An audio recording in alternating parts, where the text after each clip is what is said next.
it has been fun. It always is fun, especially if you start with Seattle, because with no offence to you guys, I think Discworld Fan Centre is right in the middle of Seattle, judging by the dig there. There were so many young ladies who wanted to get near me. I was quite happy to get near them, but some of them wore corsets. Some of them, old man. Would you like me to kick off and read a bit from Snuff? Yes, let's read some Snuff. Would you like to hear a bit from Snuff? Give a little bit of introduction. Okay. I'd quite like to read the book, if you don't mind, because it's my absolute favourite bit of the whole book. You okay with that? Yeah. Okay. Snuff is already out, so some of you quite likely have already read it. But Command Vine's familiar, I suspect, to most of you.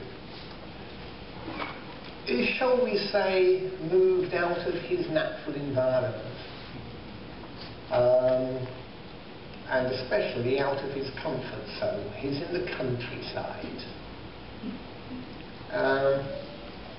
His family is with him, and he's supposed to be on holiday.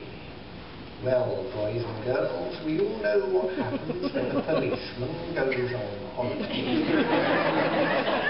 He's not going to have the time to get the shine off his bucket and spade before the first day. So, but this is a little bit of the preamble, because we rather like it. Over to you. Thanks, sir. Okay, Vine's is basically in a country pub on Lady Sybil's. Anyone here ever been in a British country pub? Yeah. Especially for extra points in Somerset? Yeah. Right, that's cider. Did you notice it? Come on, please. I used to live there. And where the blokes had more teeth than mine. The stuff used to rot your teeth, it really did. And it had lots of lead in it. So it actually did things to your brain as well. But you never noticed, what did I do? Okay, well, it's still in that kind of environment. Okay, here we go.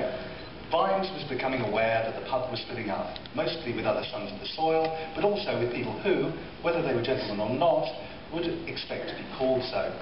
They wore colourful caps and white trousers and spoke continuously. There was also further activity outside. Horses and carriages were filling the lane. Hammering was going on somewhere, and Jiminy's wife was now manning, or more correctly, womaning, the bar, while her husband ran back and forth with his tray. Jethro remained in his corner like a man biding his time, occasionally glaring daggers and probably fists as well, with an option on boots if Vine so much as looked at him. Vines decided to take a look out of the grubby pub window. Regrettably, the pub was that most terrifying of things, picturesque, which meant that the window consisted of small, round panes fixed in place with lead. They were for letting the light in, not for looking out of, since they bent the light so erratically that it nearly broke. One pane showed what was probably a sheep, but which looked like a white whale until it moved when it became a mushroom. A man walked past with no head until he reached another pane, and then had one enormous eyeball. Young Sam would have loved it, but his father decided to give eventual blindness a miss and stepped out into the sunshine. Ah, he thought, some kind of game. Oh well. Vines wasn't keen on games because they led to crowds, and crowds led to work for coppers. But here, in fact, he wasn't a copper, was he? It was a strange feeling, so he left the pub and became an innocent bystander. He couldn't remember when he'd been one before. He felt vulnerable. He strolled over to the nearest man who was hammering some stakes into the ground and asked, "What's going on here then?" Realising that he'd spoken in copper rather than in an ordinary citizen, he quickly, if you don't mind me asking. The man straightened up. He was one of the ones with the colourful caps. Haven't you seen the game of croquet, sir? It's the game of games. Mr. Civilian Vines did his best to look like a man eager for more delicious information. Judging by his informant's enthusiastic grin, he was about to learn the rules of croquet, whether he wanted to or not. Well, he thought, I did ask. At first sight, sir, croquet might seem like just another ball game wherein two sides strive against one another by endeavouring to propel the ball by hand or bat or other device into the opponent's goal of some sort. Croquet, however, was invented during a game of croquet at St. Owen's Theological College in Ham on Rye, when the novice priest, Jackson Fieldfare, now the Bishop of Quirm, took his mallet in both hands and instead of giving the ball a gentle tap, after that, Vines gave up. Not only because the rules of the game were incomprehensible in their own right, but also because this extremely enthusiastic young man allowed his enthusiasm to overtake any consideration of the need to explain things in some sensible order, which meant that the flood of information was continually punctuated by apologetic comments on the lines of, oh, I am sorry, I should have explained earlier that a second cone is not allowed more than once per exchange, and in normal play there's only one tump, unless of course we're talking about royal croquet. Vines died. The sun dropped out of the sky, giant lizards took over the world, the stars exploded and went out, and all hope vanished with a gurgle into the sink trap of oblivion. And gas filled the firmament and combusted, and behold, there was a new heaven, one careful owner, and a new disk, and lo, and possibly verily, life crawled out of the sea, or possibly didn't because it had been made by the gods.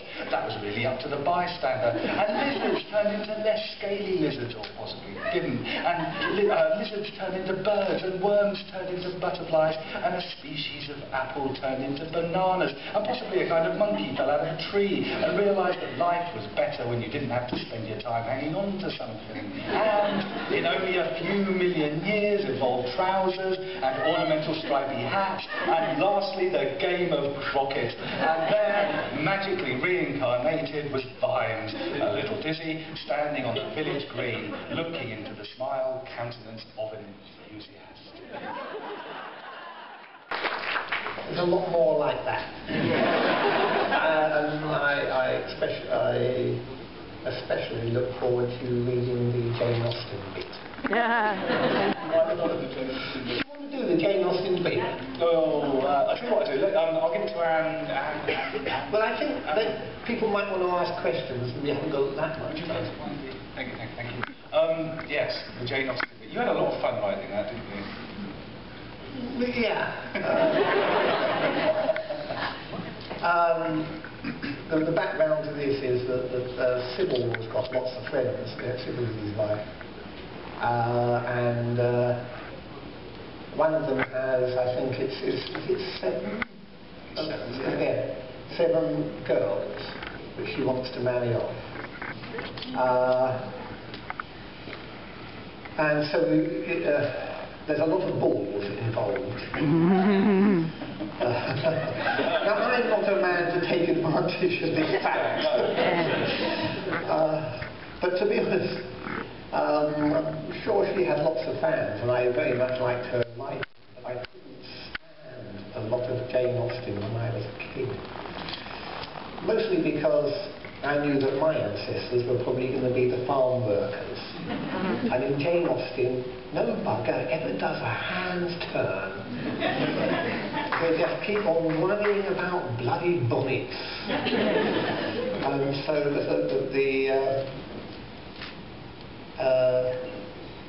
she's got the only girl. There's a seven. She's trying to get them. The mother is trying to get them seen off with men, and Hermione is going to be a big problem.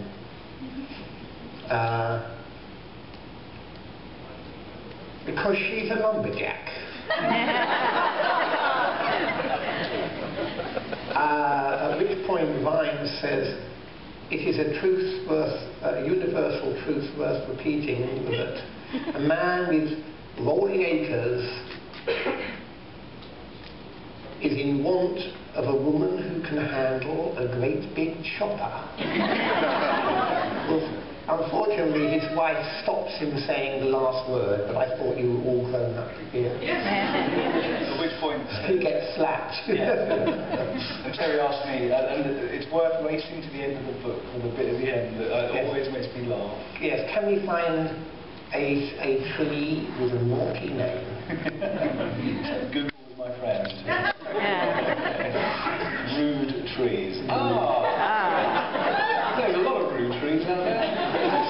And I'm not going to give you the name of the one that Terry chose, but yes, it's well, it jumped out at you, as it were. Yes. Can you talk a little about your documentary? What, the death one? Yeah.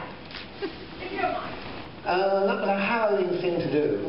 I think it needed to be done. The BBC asked me to do it, and I did it. We did far more filming that ever went on, about 3, 4, 5 times more filming, and lots more interviews. Does everyone know what the subject of the documentary was? Yeah. Oh, right, okay. It's called Choosing to Die. It was about... I can go through it very quickly. There's an organisation called Dignitas in Switzerland. If you want to die, they help you die. And usually with a poison. A regrettable thing is, what is the poison? Pentobarbital. Actually, if you were on death row, you would have pentobarbital, but you'd get something else as well, which would put you to sleep before it puts you to death. And when I watched the gentleman die, because we actually, since I've been asked this, we have to go the whole hog. The BBC contacted people known to have been in touch with Dignitas, who were Brits, who were going to go, and said, you know, can we follow you on your journey? And everyone said yes. In fact, ones that, you know, I think there was about 20 involved. They were really the ones we could only choose 2.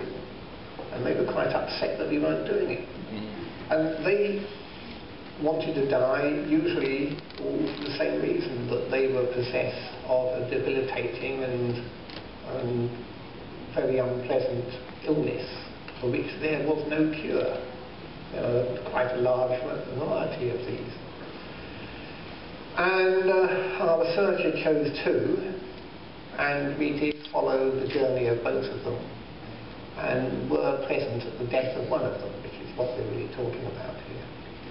He was a man called Peter, and he was an English gentleman, very well spoken. How English? We got on with him and his wife amazingly well, bonding almost. Even though, you know, we are simply photographing what is going on, we can't really be involved, but at the same time we love those guys.